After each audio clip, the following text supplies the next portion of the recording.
Diamonds कीमती नहीं होते। दुनिया भर में करोड़ों लोगों को बेवकूफ बनाया गया है एक कंपनी के द्वारा। लोगों को यह कहा गया कि अगर आपका प्यार परमानेंट है तो इसे किसी इंडिस्ट्रक्टिबल चीज से प्रूफ करने की जरूरत है। जिसके पास भी थोड़ा बहुत पैसा है वो डायमंड रिंग लेना चाहता है। डायमंड रिंग एक स्टेटस सिंबल बन गया है हमारे समाज में। नुकसान से बचने के लिए डे बियर्स कंपनी ने बड़े बड़े हॉलीवुड स्टार्स को डायमंड ज्वेलरी पहनाकर इसे प्रमोट कराया। गोल्डन ग्लोब्स अवार्ड्स के दौरान बियोंसे और जेनिफर लोपेज जैसी बड़ी स्टार्स ने भी डायमंड रिंग्स पहनी हुई थी। इन सेलिब्रिटीज को पैसा दिया जा रहा था इस चीज को प्रमोट करने के लिए। सोच रहे हो किस लेवल का लंबा गेम खेला गया है यहाँ पर। नमस्कार दोस्तों, साल 1997 साउथ अफ्रीका देश की वेस्टर्न कोस्ट पर एक डायमंड्स की माइन थी। इसका नाम था एलेक्स कोर और यहां पर हीरे खोदकर निकाले जाते थे। इस साल इसके आसपास अचानक से बहुत से कबूतर दिखने लगे। यहां काम करने वाले लोग इन कबूतरों को देखकर काफी एक्साइटेड हुए क्योंकि ये एक तरीका हो सकता था डायमंड्स चुराने का। असल में बात क्या है, उस वक्त साउथ अफ्रीका की इस वेस्ट कोस्ट को द फॉरबिडन जोन कहकर पुकारा जाता था। एक आम आदमी इस इलाके में जा ही नहीं सकता था। जो लोग ऐसी माइंस में काम करते थे वो माइनिंग कंपनीज के बनाए घरों में रहते थे। इन्हीं कंपनियों के बनाए स्कूलों में अपने बच्चों को भेजते थे और इनका इन माइंस से बाहर जाना बिल्कुल मना था। यहाँ एक्सरे मशीन्स लगी हुई थी, बार बार लोगों की तलाशी ली जाती थी। खाने में इन वर्कर्स को कॉन्स्टिपेशन रिलीफ दवाइयां दी जाती थी ताकि कहीं वो इन डायमंड्स को निगल कर स्मगल ना कर पाए। जो माइनर्स यहाँ काम करते हुए मर जाते थे उन्हें यही माइंस में दफना दिया जाता था ताकि उनकी मुर्दा बॉडी में डायमंड्स छिपाकर स्मगल न किए जा सके। कबूतरों पर वापस आए तो जैसे ही इन माइनर्स ने अपने आसपास कबूतर देखे उन्हें पकड़ना शुरू कर दिया, पालना शुरू किया और ट्रेनिंग देने लगे ताकि वो इनके पैरों या कमर में डायमंड्स बांधकर अपने घर भेज सके। लेकिन इन माइनर्स को यह नहीं पता था कि ये कबूतर दरअसल मुखबिर थे। पुलिस ने इन कबूतरों को माइनिंग कंपनीज के कहने पर पहले से ही ट्रेन किया हुआ था जिससे वो उन लोगों को पकड़ सकें जो माइंस से डायमंड्स स्मगल करने की कोशिश कर रहे थे। माइनर्स ने कबूतरों को जल्दी से ट्रेन किया था लेकिन पुलिस ने काफी लंबे समय तक इनकी ट्रेनिंग करी थी। इन कबूतरों को अपनी असली पुलिस ट्रेनिंग याद थी, इसलिए वो डायमंड्स लेकर सीधा पुलिस वालों के पास पहुंच जाते थे। नतीजा ये कि पुलिस ने वहां 100 से भी ज्यादा माइनर्स को अरेस्ट कर लिया। इसी के बाद वहीं की ऑरेंज रिवर में इंसानों के बॉडी पार्ट्स मिलने लगे। कुछ माइनर्स को तो जिंदा जला दिया गया था। पुलिस ने अपने ऑफिशियल रिकॉर्ड्स में सिर्फ 70 अरेस्ट दर्ज किए थे। डायमंड माइनिंग कंपनीज यहां इतनी पावरफुल थी कि वो सब कुछ कर रही थी अपने एम्पायर को बचाने के लिए। साल 1998 में कबूतरों को पालना ही इलीगल घोषित कर दिया जाता है। साथ ही एक और रूल बनाया जाता है कि अगर आपके पास कोई हथियार है और आपने कबूतर को देखते ही उसे शूट डाउन नहीं किया तो आपको सजा दी जाएगी। ये सब कुछ इसलिए किया जा रहा था क्योंकि डायमंड्स को बहुत कीमती माना जाता था, आज भी माना जाता है। बहुत से लोग अपनी शादियों पर एंगेजमेंट में डायमंड रिंग्स देते हैं। कहा जाता है डायमंड्स आर फॉरएवर, इसे कभी ना टूटने वाले इटर्नल लव का प्रतीक माना जाता है। Diamonds, timeless, beautiful, symbols of love. They are the world's most precious gem. जिसके पास भी थोड़ा बहुत पैसा है वो डायमंड रिंग लेना चाहता है। डायमंड रिंग एक स्टेटस सिंबल बन गया है हमारे समाज में। लेकिन कैसा लगेगा सुनकर अगर मैं आपसे कहूं डायमंड्स कीमती नहीं होते। दुनिया भर में करोड़ों लोगों को बेवकूफ बनाया गया है एक कंपनी के द्वारा, झूठ फैलाया गया है। एक ऐसी कंपनी जिसकी डायमंड माइनिंग के चलते अफ्रीका के कई देश सिविल वॉर की वजह से तबाह हो गए। लाखों अफ्रीकन बच्चों से फोर्स्ड लेबर कराया गया। इन हीरों के बदले हथियारों का धंधा किया गया। आइए आज के वीडियो में समझते हैं दोस्तों डायमंड्स का काला सच। इस वीडियो के स्पॉन्सर हैं वर्निया.com। इनकी बात आगे वीडियो में करेंगे। अगर आप कुछ स्पेशल मोमेंट सेलिब्रेट करने का प्लान कर रहे हो तो वीडियो को एंड तक देखना, आपके लिए कुछ स्पेशल होगा। डायमंड्स का इतिहास वैसे तो कोहिनूर से भी ज्यादा पुराना है, लेकिन अपनी कहानी को हम शुरू करते हैं 1860s से, जब इस इंडस्ट्री में एक टर्निंग पॉइंट आया। साउथ अफ्रीका में आए दो सेटलर्स योहानस और डी डेरिक डे बियर। इनके फार्म पर डायमंड्स मिले। इन्होंने यहाँ पर डायमंड्स की माइनिंग करनी शुरू करी और बाद में अपनी माइन को एक बिजनेसमैन सेसिल रोड्स को बेच दिया। ये एक ब्रिटिश बिजनेसमैन थे जो अपने जमाने के सबसे अमीर आदमियों में से एक थे। डे बियर्स के अलावा जब साउथ अफ्रीका में बाकी लोगों ने भी डायमंड माइंस ढूंढ निकाली तो सेसिल ने जाकर एक एक को कांटेक्ट किया और धीरे धीरे सबकी डायमंड माइंस खुद ही खरीद डाली। साल 1888 में इन्होंने डे बियर्स नाम की कंपनी बनाई और 1900 तक आते आते इन्होंने दुनिया भर की डायमंड प्रोडक्शन पर इस हद तक कब्जा जमा लिया था कि 90% डायमंड प्रोडक्शन जितनी भी दुनिया में हो रही थी इनकी ये एक कंपनी डे बियर्स कर रही थी। A diamond is forever. De Beers. सही मायनों में ये कंपनी एक मोनोपोली थी। इससे पहले डायमंड्स या तो इंडिया में मिलते थे या फिर साउथ अमेरिका में मिलते थे और इन्हें लग्जरी आइटम्स की तरह देखा जाता था। लेकिन अफ्रीका में इतनी ज्यादा संख्या में डायमंड्स मिले कि इनकी सप्लाई एकदम से बढ़ गई। इस कंपनी को खतरा हुआ कि अगर डायमंड्स इतनी आसानी से हर जगह मिलने लगेंगे तो इन्हें लग्जरी आइटम की तरह नहीं देखा जाएगा। डायमंड्स की वैल्यू कम होने लगी। फिर वर्ल्ड वॉर 1 आई और उसके बाद ग्रेट डिप्रेशन देखने को मिली 1929 में। इसके चलते लोगों के पास पैसों की सख्त कमी थी। अपना घर का राशन खरीदने के पैसे नहीं थे तो वो डायमंड्स कहां से खरीदते। डायमंड्स की डिमांड भी कम होने लगी। अब किसी चीज की सप्लाई बढ़ेगी और डिमांड कम होगी तो उसका प्राइस कहां जाएगा। स्कूल में इकोनॉमिक्स में भी पढ़ाया जाता है लेकिन बड़ी कॉमन सेंस वाली बात है, प्राइस नीचे जाएगा। डे बियर्स कंपनी ने इस प्रॉब्लम का एक सॉल्यूशन निकाला। क्योंकि इनकी मोनोपोली थी दुनिया भर की डायमंड इंडस्ट्री पर, इन्होंने जानबूझकर सप्लाई ही रोक दी डायमंड्स। एक आर्टिफिशियल शॉर्टेज क्रिएट की कि इतने डायमंड्स नहीं है मार्केट में जितना लोगों को लगता है। इनकी डायमंड माइन से जो खोद कर नए डायमंड्स निकाले जा रहे थे उन्हें एक जगह लाकर स्टोर करके कमरा बंद कर दिया। उन्हें मार्केट में बेचा नहीं और इस तरीके से आर्टिफिशियल शॉर्टेज पैदा हो गई। ये तो हुआ सप्लाई को कंट्रोल करना। दूसरी तरफ डिमांड को बढ़ाने के लिए डे बियर्स ने साल 1938 में एक एडवर्टाइजिंग एजेंसी NWIR को कांटेक्ट किया। इनका गोल था डायमंड्स की एडवर्टाइजिंग इस तरीके से करना कि लोगों के मन में यह बैठ जाए कि अगर वो प्रपोज करें या शादी करने जा रहे हैं तो उन्हें डायमंड रिंग खरीदनी ही होगी। साल 1947 में इस एडवर्टाइजिंग एजेंसी ने अपनी एड कैंपेन शुरू की, अ डायमंड इज फॉरएवर। लोगों को यह बताया गया कि आप अपनी 2 महीने की सैलरी खर्च करके एक डायमंड खरीदो और ये हमेशा आपके साथ रहेगा, आपके प्यार का एक प्रतीक बनेगा। How else could 2 months' salary last forever? A diamond is forever. De Beers. इसे एक साइकोलॉजिकल नेसेसिटी बनाया गया। सेलिब्रिटीज को डायमंड्स दिए गए उनकी वैल्यू बढ़ाने के लिए और साल भर साल चलते लोगों का बिहेवियर बदलने लगा डायमंड्स को लेकर। आज के दिन तक इसे दुनिया की सबसे सक्सेसफुल एड कैंपेन्स में से एक माना जाता है। लोगों को यह कहा गया कि अगर आपका प्यार परमानेंट है तो इसे किसी इनडिस्ट्रक्टिबल चीज से प्रूफ करने की जरूरत है। डायमंड एंगेजमेंट रिंग के साथ एक इमोशनल अटैचमेंट बनाई गई। डायमंड्स को इकोनॉमिक सक्सेस और सोशल स्टेटस से जोड़ते हुए मेल्स को भी टारगेट किया गया। मैगजीन्स में एड देकर सेलिब्रिटीज और उनकी डायमंड एंगेजमेंट रिंग्स को दिखाया जाने लगा। साल 1938 में डे बियर्स के मालिक हैरी ओपनहाइमर ने अपने एक मीमो में कहा था कि फिल्मों में बहुत कम ऐसे सीन्स होते हैं जिनमें लड़कियों के लिए एंगेजमेंट रिंग सेलेक्ट करना या खरीदना दिखाया जाता है। इन्होंने लिखा, हम राइटर्स और डायरेक्टर से कांटेक्ट करके ऐसे सीन्स डलवाएंगे। सोच रहे हो किस लेवल का लंबा गेम खेला गया है यहाँ पर। जबरदस्ती फिल्मों में और गानों में डायमंड्स को प्रोमिनेंटली दिखाया जाने लगा। 1953 की फिल्म जेंटलमैन प्रेफर ब्लॉन्ड्स में आइकॉनिक एक्ट्रेस मैरिलिन ने एक गाना गाया जिसका नाम था diamonds are a girl's best friend. Square cut or pear shape, these rocks don't lose their shape. Diamonds are a girl's best friend. 1950s में एकेडमी अवार्ड्स जैसे इवेंट्स पर सेलिब्रिटीज को डायमंड ज्वेलरी दी जाने लगी। ऐसा नहीं था कि ये सेलिब्रिटीज खुद अपनी मर्जी से डायमंड्स खरीद रहे थे पहनने के लिए। ये कंपनी इन्हें फ्री में डायमंड्स दे रही थी कि जाओ पहनो। डायमंड्स की प्रमोशन होगी, डायमंड्स की वैल्यू बढ़ेगी, इसे एक स्टेटस सिंबल की तरह देखा जाएगा। 1947 में ब्रिटेन की क्वीन एलिजाबेथ खुद साउथ अफ्रीका में डे बियर्स की माइन पर गई और कंपनी ने इन्हें 6 कैरेट का डायमंड गिफ्ट किया। कोहिनूर और होप जैसे डायमंड से जुड़ी कहानियां भी लोगों का इंटरेस्ट बढ़ा रही थी। इस सब का इंपैक्ट एक्चुअली में कितना बड़ा था ये नंबर्स देखोगे तो बहुत ही शॉकिंग है। साल 1940 में अमेरिका में केवल 10% ब्राइड्स को एंगेजमेंट में डायमंड रिंग मिली थी, लेकिन साल 1990 तक ये नंबर 90% पर था। 90% से ज्यादा ब्राइड्स को अपनी एंगेजमेंट पर डायमंड रिंग्स मिलने लगी। डे बियर्स ने अमेरिका के बाद जापान में भी ऐसा ही कुछ किया। जापानीज कल्चर में एंगेजमेंट रिंग की कोई जगह नहीं थी। एंगेजमेंट करते समय रिंग्स नहीं दी जाती थी, लेकिन 1960s में डे बियर्स ने एडवर्टाइजिंग एजेंसी जे वॉल्टर थॉमसन की मदद से जापान में बड़े पैमाने पर ऐसी एड्स की जिसमें डायमंड रिंग्स को वेस्टर्निज्म और प्रॉस्पेरिटी का सिंबल दिखाया जाने लगा।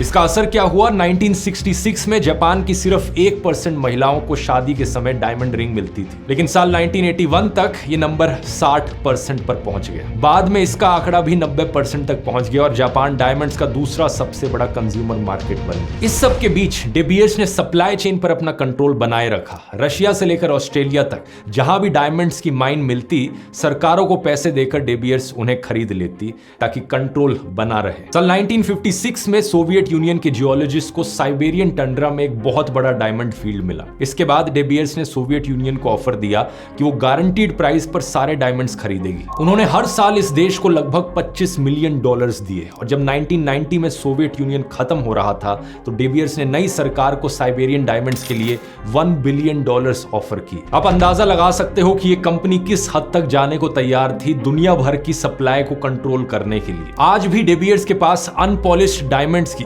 दुनिया की सबसे बड़ी स्टॉक पाइल है। पूरी दुनिया की डायमंड इंडस्ट्री की स्टेबिलिटी इसी बात पर टिकी है कि डे बियर्स डायमंड्स की एक आर्टिफिशियल शॉर्टेज बनाकर रख रही है। लेकिन ये कहानी का सिर्फ एक हिस्सा है दोस्तों, दूसरा हिस्सा और भी ज्यादा खौफनाक है। अफ्रीका के कई देशों में कई जगहों पर डायमंड्स की बहुत भारी संख्या पाई जाती थी। इसी वजह से डायमंड्स ने पूरे अफ्रीका के कॉन्टिनेंट पर सिविल वॉर को फ्यूल किया और हजारों लोगों की मौत का एक कारण बने। कॉन्गो देश का उदाहरण ले लीजिए। साल 1960 में यह देश बेल्जियम से आजाद हुआ था। आजादी के बाद ही यहाँ पर सिविल वॉर शुरू हो गई थी, जो बाद में यूएस और सोवियत यूनियन के बीच एक प्रॉक्सी वॉर बनी। कॉन्गो में डायमंड्स बहुत थे और रेबल ग्रुप्स और फॉरेन सोल्जर्स ने सैकड़ों डायमंड माइंस पर कब्जा कर लिया। ये लोग अपनी वॉर को फंड करने के लिए डायमंड्स बेचने लगे और हथियार खरीदने लगे। हर साल यहाँ पर सैकड़ों लोग मारे जाते थे, लेकिन किसी को कोई सजा नहीं मिली। दूसरा अंगोला देश का उदाहरण देखिए। इनके गोरिल्ला लीडर योनास साविम्बी की रेबल आर्मी हर साल लगभग 5 लाख कैरेट डायमंड्स बेचती थी और इससे मिलने वाले पैसों से AK-47 और ग्रेनेड्स जैसे हथियार खरीदे जाते थे। साविम्बी के संगठन union for the total independence of Angola को अमेरिका का समर्थन था,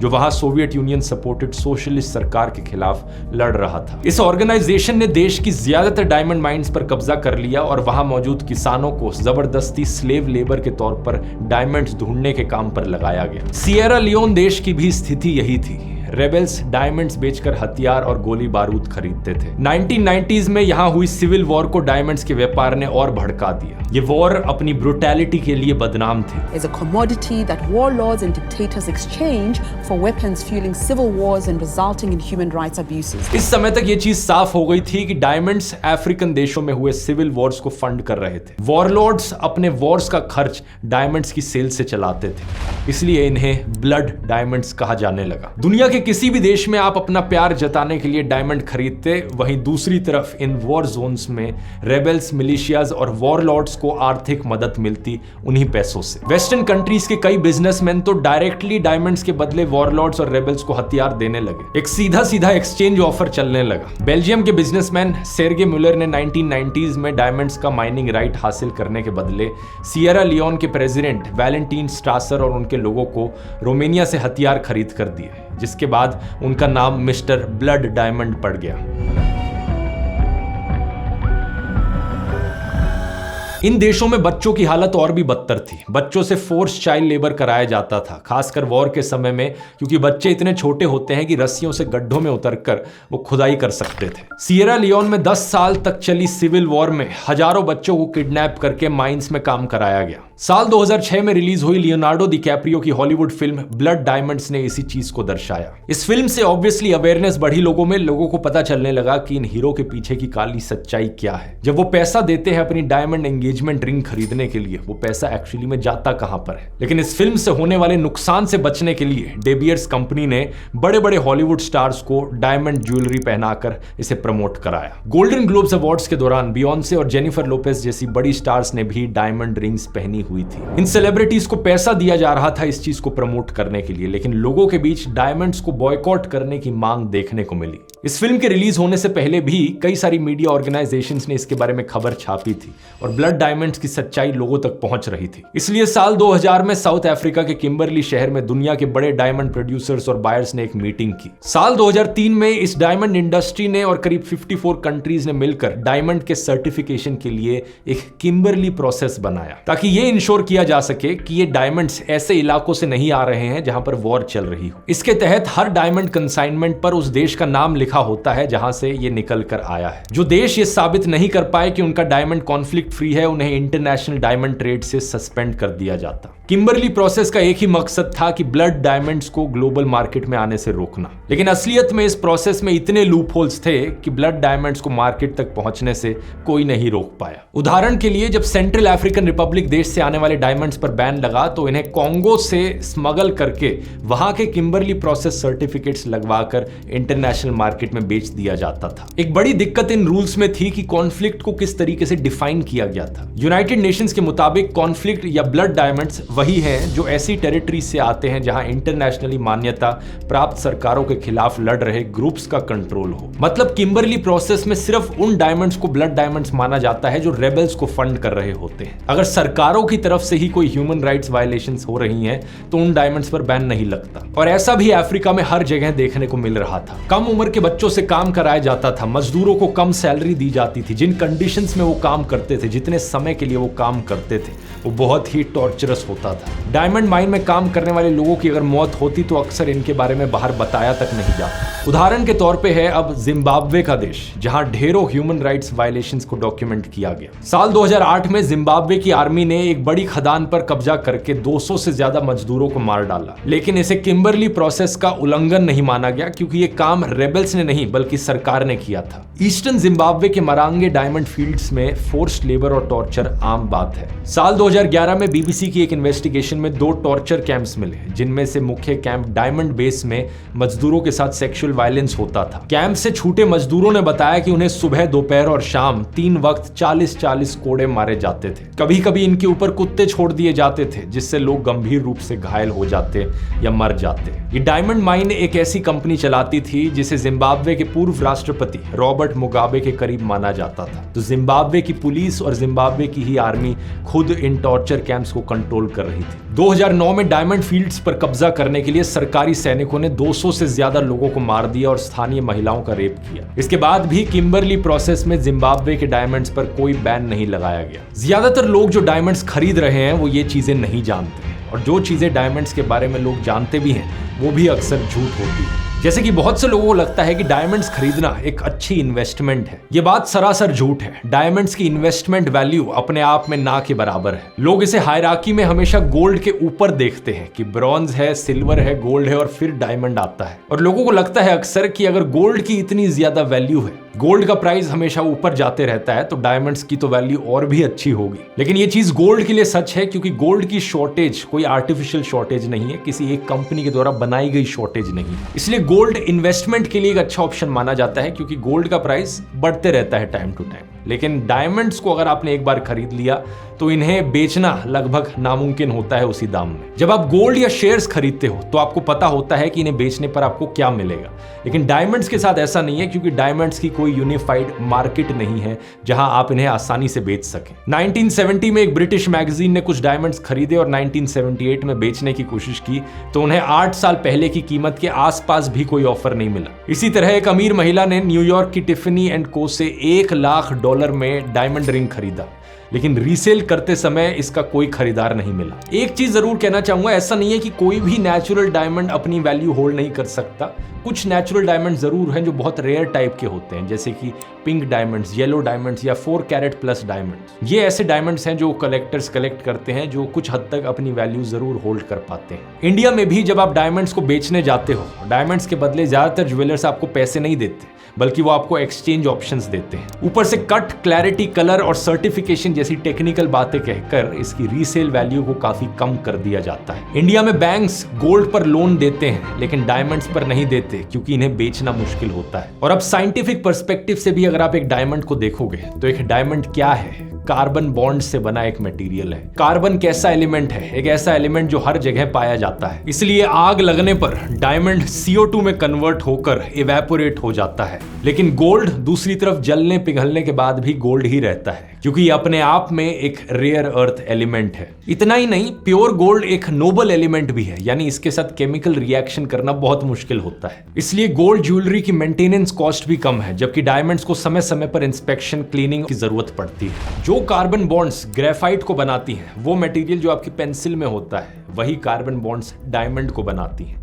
बस फर्क ये है कि किस तरीके से बॉन्ड्स अरेंज हुई हैं। डायमंड्स तब बनते हैं जब कार्बन एटम्स पर बहुत ज्यादा हीट और प्रेशर पड़ता है, तभी इन कार्बन एटम्स की स्ट्रॉन्ग बॉन्ड्स बनती हैं जिनका लेयर दर लेयर एक्यूमुलेशन होकर एक डायमंड बनता है। नेचुरली देखा जाए तो ये चीज जमीन के 100 मील नीचे ही हो पाती है, लेकिन क्योंकि ये प्रोसेस इतना कॉम्प्लिकेटेड नहीं है, हम यही प्रोसेस लैब में भी कर सकते हैं।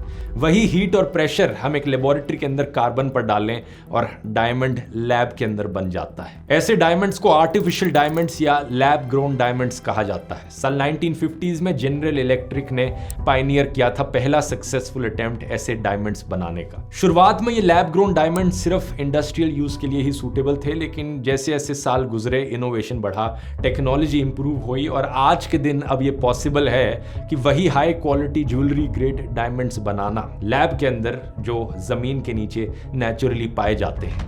आज के दिन एक लैब ग्रोन डायमंड और एक नेचुरल डायमंड के बीच में फर्क बता पाना लगभग नामुमकिन है। वही सेम शेप, वही साइज, वही कलर, उतनी ही क्लैरिटी, उतना ही शाइन। बस फर्क यह है कि लैब ग्रोन डायमंड्स को बनाना नेचुरल डायमंड्स की माइनिंग करने के कंपैरिजन में 10 गुना ज्यादा सस्ता है। इनको बनाना ज्यादा एनवायरमेंट फ्रेंडली भी है, क्योंकि कार्बन एमिशंस को कंपेयर किया जाए तो सिर्फ 0.028 ग्राम कार्बन रिलीज होता है पर कैरेट लैब ग्रोन डायमंड की प्रोडक्शन में। वहीं एक नेचुरल डायमंड के बनने में 1 लाख गुना ज्यादा कार्बन एमिशंस देखने को मिलते हैं। ऊपर से कोई अफ्रीका में civil war, human rights exploitation या बच्चों की एक्सप्लॉयटेशन नहीं होती इनसे। यही कारण है कि पिछले कुछ सालों से लैब ग्रोन डायमंड्स की पॉपुलैरिटी बढ़ रही है। 2020 से लेकर 2023 के बीच में नेचुरल डायमंड्स की कीमत 59% गिर गई और अभी इनमें 40% तक और गिरावट की संभावना है। अगर आप डायमंड्स खरीदना चाहते हैं तो लैब ग्रोन डायमंड्स खरीदिए, एक ट्रस्टेड सोर्स से डायमंड खरीदिए।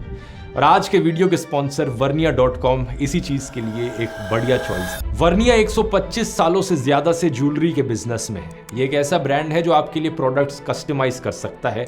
बहुत ही बढ़िया कस्टमर सपोर्ट है इनका और आपकी किसी भी रिक्वायरमेंट को केटर कर सकते हैं एक फेयर प्राइस पर। ये वर्ल्ड वाइड शिपिंग भी ऑफर करते हैं, चाहे आप दुनिया में कहीं भी रहते हो। आप इनसे लैब ग्रोन डायमंड्स जैसी ज्वेलरी ऑर्डर करा सकते हो। याद रखिए, लैब ग्रोन डायमंड्स कहीं ज्यादा सस्ते होते हैं नेचुरल डायमंड्स के कंपैरिजन में। वर्निया.com आपकी गो टू प्लेस है ज्वेलरी खरीदने के लिए और इस सब के बाद भी ये रिस्क फ्री रिटर्न्स, बायबैक और एक्सचेंज भी ऑफर करते हैं अपने प्रोडक्ट्स के लिए। ये ब्रांड वुमिदी फैमिली से है जो 1900 से ज्वेलरी बना रहे हैं। ये वही परिवार है जो रिस्पॉन्सिबल है सेंगोल की क्रिएशन के पीछे भी, जो प्रधानमंत्री नेहरू को लॉर्ड माउंटबेटन ने साल 1947 में दिया था। आज के दिन इसे देश के नए पार्लियामेंट में प्लेस किया गया है। आपके लिए एक स्पेशल ऑफर भी है यहाँ पर। अगर आप कोई भी ज्वेलरी खरीदना चाहते हैं इनसे, कूपन कोड इस्तेमाल कीजिए DR1000, आपको एडिशनल 1000 रुपीज ऑफ मिलेंगे in addition to the discount जो इनकी वेबसाइट पर ऑफर किया गया है। और आप में से एक लकी बायर को चांस मिलेगा कि उनका परचेस कंप्लीटली फ्री हो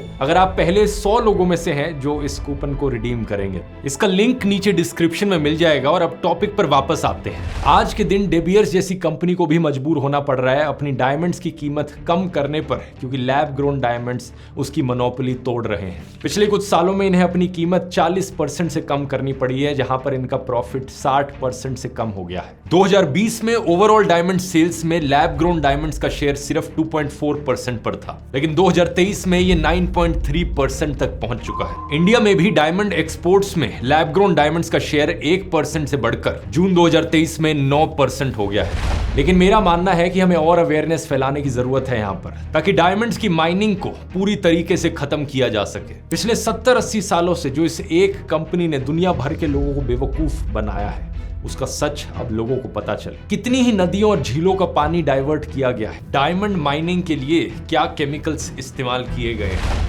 जिससे वाटर पोल्यूशन हुआ, कितने ही जंगलों को काटा गया जिससे वाइल्ड लाइफ को नुकसान पहुंचा। इस डायमंड माइनिंग की वजह से हो रहे इन्वायरमेंटल डैमेज को आज खत्म करना बहुत आसान बन गया है। जून 2023 में प्रधानमंत्री नरेंद्र मोदी ने यूएस दौरे पर फर्स्ट लेडी जिल बाइडेन को सूरत की लैब में बना 7.5 कैरेट का लैब ग्रोन डायमंड गिफ्ट किया था। इसे बनने में 100 दिन लगे, लेकिन इतना बड़ा डायमंड अगर नेचुरली बनता तो उसे लाखों साल लग जाते। इसका कलर और इसकी प्योरिटी कोहिनूर हीरे जितनी ही अच्छी बताई जाती है। अब कोहिनूर हीरे की कहानी अपने आप में ही बड़ी इंटरेस्टिंग और शॉकिंग है। इसे दुनिया का सबसे कर्स्ड डायमंड माना जाता है। इसे एक हीरे ने जाने कितने सिंहासनों को पलट दिया। इसी रीजन से मैंने इस पर पूरा एक डिटेल्ड वीडियो बनाया है मिस्ट्री ऑफ कोहिनूर पर। यहां क्लिक करके आप उसे देख सकते हैं। मिलते हैं अगले वीडियो में। बहुत बहुत धन्यवाद।